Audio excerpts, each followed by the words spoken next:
Mahal na Panginoon, talagang napakabuti ng Diyos na kung paano po lumalakas ang ating pananampalataya sa pamamagitan po sa narinig nating mga patotoo ng ating mga kapatiran, mga karanasan sa bawat isa sa ating mga minamahal ko mga kapatid. Hallelujah. Purihin po ang Diyos at tayo po idala po na sa pagbibigay ng ikasampung bahagi at handog. Ngunit bago yun, tayo po ay makarinig ng mensahe na nagmula po sa banal na kasulatan. Binibig ko po ang pagkataon sa ating Preacher Ray sa kanyang pagkataon.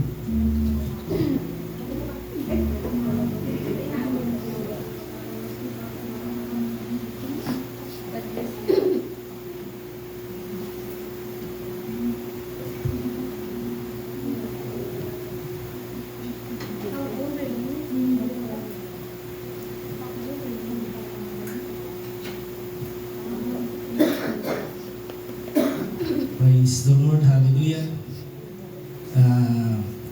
Yung basahin na po tayo dito. Praise the Lord, hallelujah. The difference between tithes and offerings. Ang kaibahan daw ng ikapo at handog. In the Bible, tithes and offering are both acts of worship. But they are not the same. God uses them to teach us obedience and generosity from the heart. Tithes. We owe a tithe means one tenth, kapo. In Scripture, the tithe was the first portion that belonged to God. Jesus Himself affirmed it when He said, "This ought ye to have done." In Matthew 23:23. The tithe is about honoring God first and trusting Him with what He has given us. Second, offerings what we give freely. Offerings are voluntary gifts we give from love, gratitude, and worship. They are not measured by percentage but by the heart. Offerings shows our desire to please God beyond obedience. Every man according as the purpose in his heart. So let him give. Sa 2 Corinthians chapter 9 verse 7. No? Alam na natin yun. So, number 3, tithe is a principle offering, is a heartbeat. The tithes teaches discipline, but the offering expresses devotion. One is returning to God what is already his. The other is giving to God because He is worthy together. They shape a life that put God first with joy. Praise the Lord.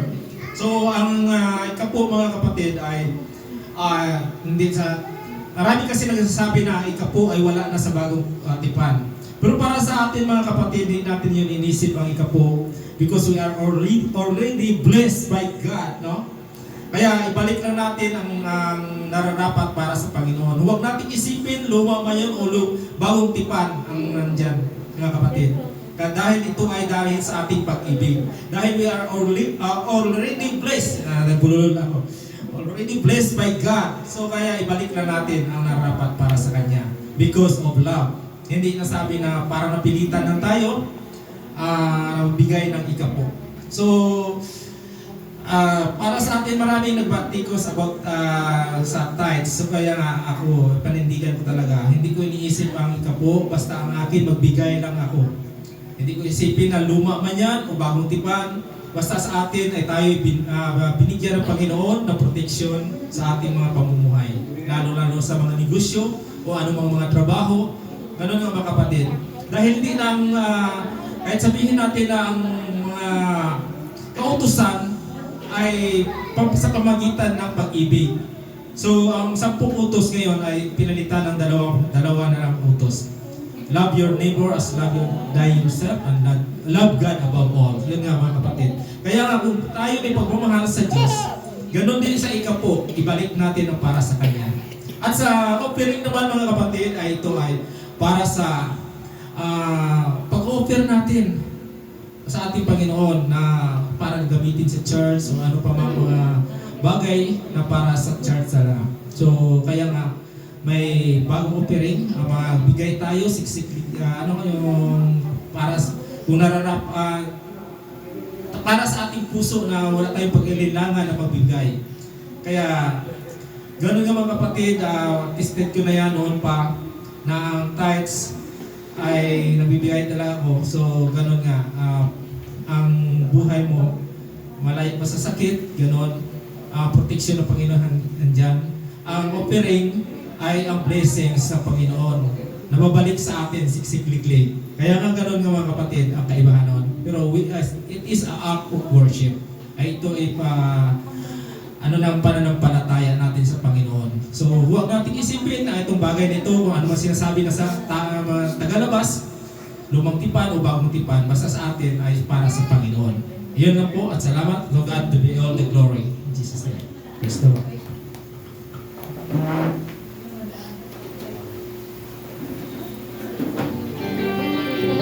God bless you, Prince Ray, sa mensahe patungkol po sa pagbibigay ng ikasampung bahagi at handog. At handa na po natin yung ating mga ikasampung bahagi at handog.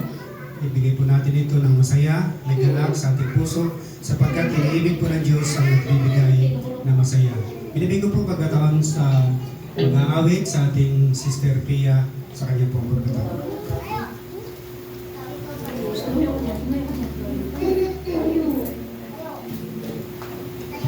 Amen. Praise God. Hallelujah. Magbigay po tayo ng lubang sa ating puso.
God bless you, Sister Pia, sa pagdala ng awiting makalangit para sa mga kaloob. Hallelujah, praise God.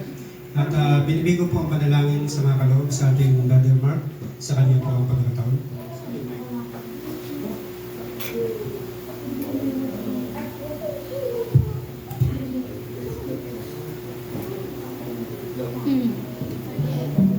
Hello. Praise God, manalangin tayo mga kapatid. Dalayan ka o Diyos sa walay katapusan. Salamat o Diyos sa mga biyaya, Panginoon, blessing na aming natanggap o Diyos mula sa iyo, Panginoon Lord. Narito ang iyong mga anak, Panginoon, upang ikaw ay pasalamatan, purihin, Panginoon, sambahin sa umagang ito. Ngunit, Panginoon, ang mga kaloob at handog o Diyos na binigay, Panginoon, ng iyong mga anak, ito po ay bilang pasasalamat at pagpupuri, Panginoon, sa iyong dakilang pangalan. Dalangin namin, O Diyos, ibalik mo ito ng doble-doble, Panginoon. Pagpalain mo, O Diyos, ang hanap buhay ng iyong mga anak, Ama, sa lupa, sa dagat, Panginoon, sa trabaho, sa business, Ama, sa anong aspeto, Panginoon, ng hanap buhay. Hallelujah, i-bless mo, Ama, upang sa mulit, Panginoon, ay makapagbigay pa, O Diyos, at makatulong, Panginoon, sa pagpapalago ng iyong iglesia, Panginoon. Purihin ka, Ama, sa itong lahat namin. Binabalik ang lahat ng papuri, pasasalamat sa pangalan ni Jesus. Amen. Amen. Praise God. God bless you, Brother Mark, sa panalangin para